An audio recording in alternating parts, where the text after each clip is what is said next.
yesterday, we're also told that in Kogi State, what could have been a very serious situation was also successfully foiled yesterday. They say a security, that there was a terrorist attack, a potential terrorist attack in Ikoyi, Ijumu local government area of Kogi State, but that they were able to prevent what could have resulted in a major security crisis.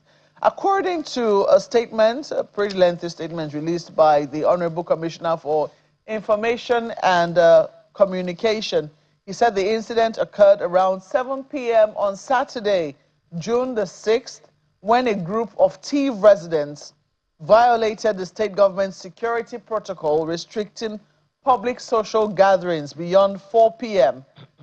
Taking advantage of the gathering, they said armed bandits launched an attack with the apparent intention of abducting participants and creating panic within the community.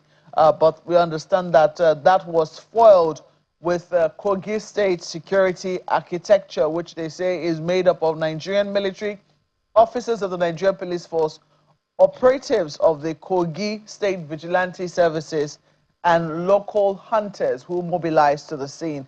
Well, we're getting a lot more on what transpired in that particular local government, Ijumu local government area. We understand the place is called Ikoyi. As the state security advisor to the Kogi State government joins us now, is retired Navy Commander Jerry Omodara. Good morning, Navy Commander. It's good to have you on the program with us this morning. And clearly, we are glad to see that this particular situation was foiled, even though we understand one life was lost in the incident. Can you give us a little more of what particularly transpired and how it was that the security architecture was informed of this breach? Thank you very much, Maupe. And I say good morning to Ayo in Lagos. What the Commissioner of Information pushed out was very true. The incident happened at about 7 p.m. And we have the situation in terms of security as far as Kogi is concerned to respond immediately, because there must be reports. And we have within the 239 wards in the state where you must report what is happening. And beside that, we have the deployment from 12th Brigade that are strategically located. Ikoyi is a community maybe just about less than 25 minutes away from Ekiti State. From Iyamoye down to Ekiniade, you are talking of Ikoyi and Ife.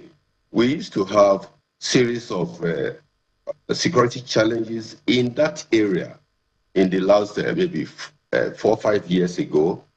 And these incidents truly, apart from the fact that some people violated the order of the state, in which we will handle very well, we went beyond what the commissioner have given to make sure to know where are they coming from, because we will not be having incidents or challenge of that sort within Yamoye down to Kaba. We used to have between Yara and Kaba, in which we've been able to take care. We have deployment around those places.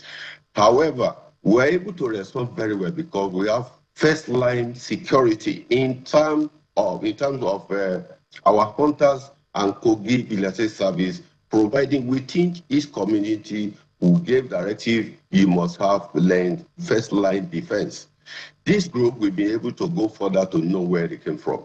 There is a particular group operating, bandits operating between Ogori-Magogo, Okene, and Adab, moving towards Ijumu. It is that group that did it. We've been able to eliminate 2 of those bandits in the last 2 months. They are still within those areas. And immediately this happened, they will usually come out from within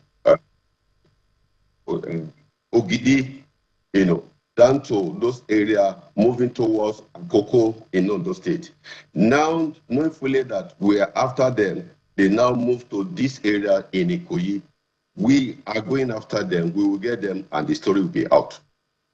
Well, that's something we look forward to, because it appears that what you have now put in place is a protocol whereby people cannot meet or cannot gather beyond 4 p.m., which is difficult in many rural communities, because in most rural communities, usually around evening, that's when they usually gather. That's when, you know, some of their activities are done.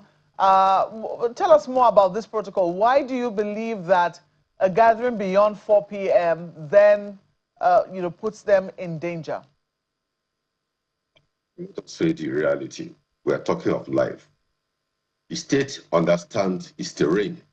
Our topography, we know what we are going through in terms of banditry in the state. What happens, we've known the time between 5 p.m. and 7 p.m. These people will always come out. If the state understands its own terrain, its own nature and security challenges, and decide to come up with a protocol, that is what we can do now. It is not a permanent issue. The governor, in his own wisdom, working with security agencies, decided to come up with this, that separate, go to church, go to a mosque, have your ceremony, have your weddings. What are you doing after 4:30 p.m. that you cannot go back to your houses? Allow the security agencies to do their job. Allow that party that was done. I was able to find out it was birthday. What birthday are you doing that you cannot do from 8 a.m. to 4 p.m.? Let's face reality. This is government. The government is a purposeful government. And we have what have been designed not by the government itself, but with the advice of security agencies, the army, the navy, the DSS police that are here. They came out with this, and we look at the State Security Executive Council meeting, and we consider it as appropriate for us at this time until we are able to resolve all the issues of insecurity, which we are doing. But the question is how quick, because clearly you have an idea of where these people are situated. You have an idea of where they're lodged. You have an idea of what time they normally would operate. What do you think really stands between us and being able to confront these people head on? They cannot be more than the apparatus of the state, the apparatus of force that a state, even a state government, wields. Can they? I truly agree with you. As far as we are concerned, they are not within communities. They are in the forest. And that is why the state have a defined, activities, including clearance operations by security agencies, joint operations, in which we are doing. When we equally have technical support, lawful intercept is ongoing for us to identify where they are. We locate them. We are having series of clearance operations in Kogi, particularly in Kogi West, where the bandits are dominant. We are doing it. But remember, we are limited in some terms. Give Kogi State today, give me 3 helicopters within 3 weeks, and you see what is going to happen. We don't have those resources. We have to still look up. States don't have that funding. We are getting serious support from the National Security Advisor's Office. We are getting support from the service chiefs, IDP and DGDSS. They are assisting on what we do, but technically, Kogi is one of the leading in terms of technology deployment, in which we are using that is helping us. If Kogi is not proactive enough, Nigeria will not be like this, because we are the closest to the north. We are the closest to the south. We are doing the job. That is why you can still see Abuja is relatively peaceful. We know a lot of things where Kogi is having challenges of influx of bandits from Nasarawa, from Niger State, and Kwara State. We know all these things, and we are having that. And that is why you have more of Kogi West, particularly Lokoja local government, Kababunu, and Yagba West. The bandits from Kwara are the ones that are present in Yagba West, and few of them to Yagba East. Then we now have those coming from through Grenya, through Abugi, down to Bunu, and the one from Grenya down to Lokoja local government and Kogi local government. All this is what we are doing. If you hear one kidnap in Kogi, we've been able to prevent 9. That is what is going on. Well, I know my colleague Ayo also has some questions for you. Ayo, over to you. Well, thank you, Mokwe. It's good to see you, Commodore. One question that comes to mind readily now is, there are those who have always said that most of these insecurity issues, this banditry and all, they are politically affiliated. Is there any sign of such political affiliation or relation to this particular or any such incidents in Kogi State? He claim totally on politics. However, politics comes in when people now find it as a way to put pressure on government. However, what banditry was not known within the North Central before. We had it confined to Northeast. Gradually, from Boko Haram, we now start hearing banditry in the Northwest. And today, both Boko Haram and banditry is a mixture within the North Central. People have seen it. We saw it during the Jonathan regime. We saw it during Buhari re-election. When it's coming to election time, people use this type of issue as pressure on government. It is not the politics that created banditry, but it's an avenue for some people to continue to pressure the government. That is what I can say. There are a lot of things I will not be able to be telling you here. Well, that's understandable. But then you spoke about funding the other time, and I was just wondering, because one of the things that even the federal government has said, I've listened to the president speak to governors, speak to traditional rulers, and from time to time he will tell you, look, your governors are getting more money now, talk to them, interface with them to do more for the people. And I would expect that one of those more would be this security, a more secure environment for the people in the various states. Add to that, I know, of course, they're getting some 200% more now of what they used to get before. Add to that the so-called security votes that we know usually goes, to the governors. So I'm wondering whether you think that those could have been dispensed maybe a little more judiciously in this particular area, so that at least people can say, okay, we're getting a little more from our government than we used to get before in terms of security. When you are talking of funding, no government can have it enough. However, no governor will also come out to tell you the lots they are doing behind the scene. I am aware. I know what Kogi is doing as far as security is concerned. The investment in drones in Kogi today is one of the top. To get those type of drone into our system, very high cost.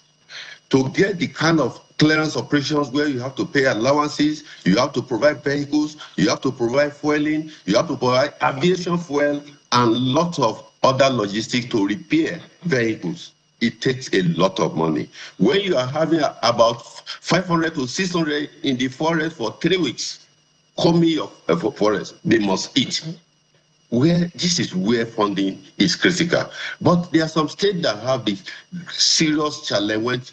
Even whatever thing they are getting from the federal government today must still have a step up, particularly Kogi State. I always advocate for special security intervention for Kogi, because Kogi is too central. If not for what Kogi is doing, Ekiti will be in for it today. If what Kogi is doing, in Ondo State, I relate with the state security advisor in Ondo, in Ekiti. We are talking with Ankwara. We are having blockages of influx to Sturogbe in Kogi West from entering Ekiti. And the Brigadier General Gundana, the state security advisor Ekiti, we confirm this to you. It all goes in for funding. We are going to the level of you acquiring more. Today, by this week, we'll be starting training of forest guard for Kogi State. All They have to eat. They have to sleep. They have to. A lot of things going on. When we just talk of security funding on the media, it is better we allow the government to work behind the scene to resolve insecurity for Nigeria. Well, that is noted, Commodore. But I also know that one of the most important things, one of the most important assets any government, be it federal, state, or local, would use would be communication. If people don't know what they're doing, I mean, we're not saying come display everything that you're doing, but if people know what is going on, they might be able to have a little more confidence in government. And you may or may not agree with me, and that confidence has grossly depleted over the years. Now, another leg to this whole communication thing, this whole governance thing we're talking about, is the local government. All that you have said is valid. The state government is doing a lot, and of course you work with the state government. But there are those who would also tell you that the first line of defense in any state, any community, will be the local government administrations. I'm aware that local government administrations have their own security meetings as well. They have their own security systems. They have the traditional rulers, they have the DPOs, they have the DSS in their communities that they're supposed to be holding meetings with. Now, if those meetings are as effective as they should be, I think that would give the government a little more, the state government a little more reprieve, and the people in the communities a little more confidence. So tell us about that. Is there any such, activity or disadvantage in the workings of local government in Kogi State? Kogi State is serving 31 local government. From 5 a.m. to the time we are before this program started, 4 local government chairmen have spoken with me. That is to tell you that the security, because crime is local, and the provision of security within the local government Kogi is solid. They have their funding, and they have security at the level, the grassroots. Even at what level? When we started this program, I told you that in 239 wards in Kogi, we have intelligence.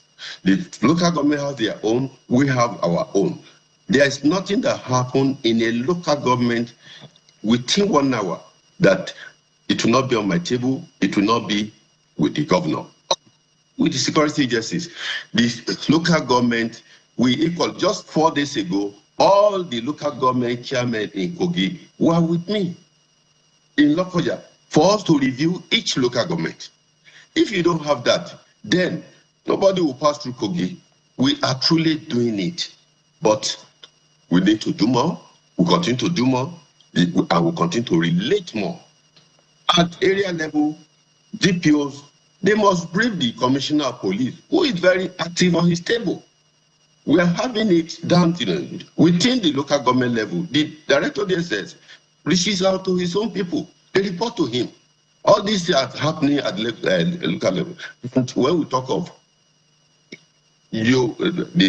talking about putting Thompson in the media, there's nothing but in making sure we get the meat.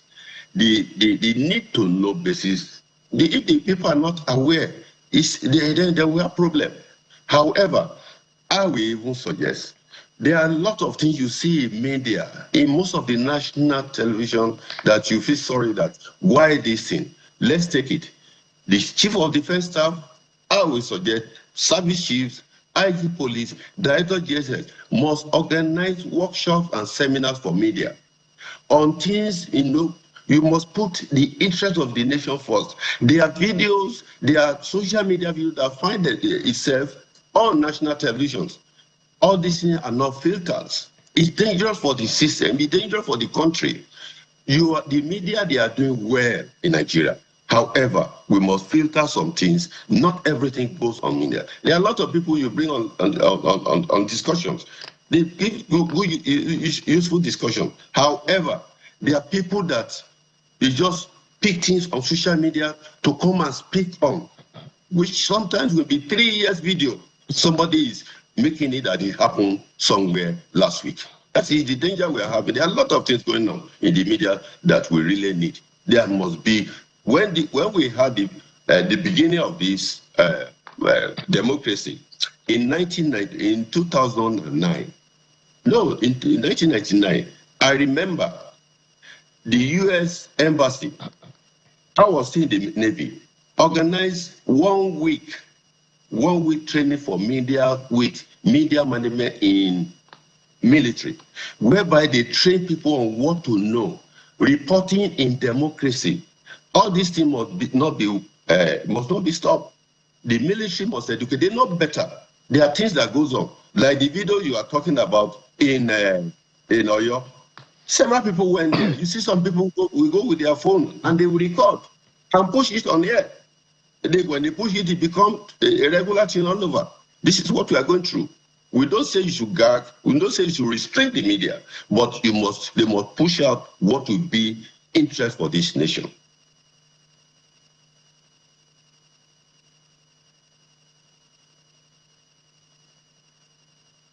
Well, Has we have been to thank you very taken, much. but I just want to Yes.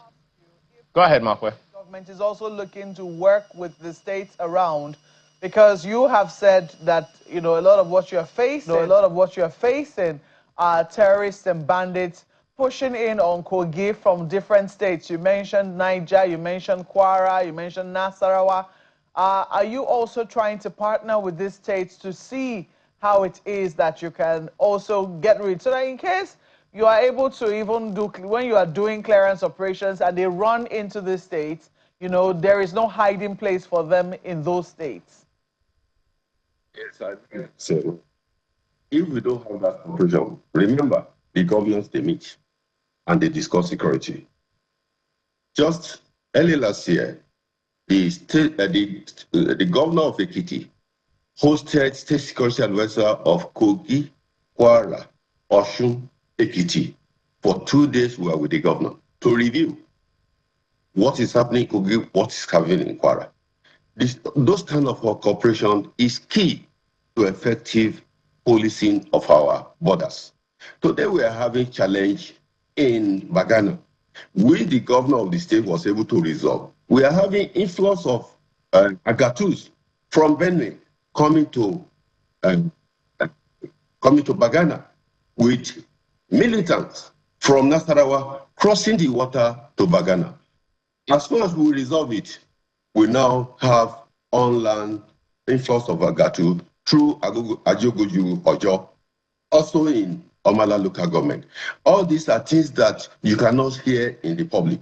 Today, the state government, through the influx, we have been able to resolve conflicts in that Bagana area because we have a forward operational base right now comprising the army, the navy, the police, the DSS. They are there, and civil defense. They are there. So if there is no cooperation between two states, it becomes a serious issue. We are having problems. Let me tell you a story. What happened? Commander, I'm afraid we do not have time for stories right now. I just wanted to quickly get your... I will have given you a it's okay. We'll go ahead. All right. We have to thank you very much. We hope that you are able to achieve the clearance operations which you are hoping to carry out, and that there'll be more incidences like this where security threats are foiled. We have to thank you very much for speaking to us about this particular incident this morning. Navy Commander Jerry Omodara, thank you so much for speaking with us on Sunrise. Thank you, Mokwe.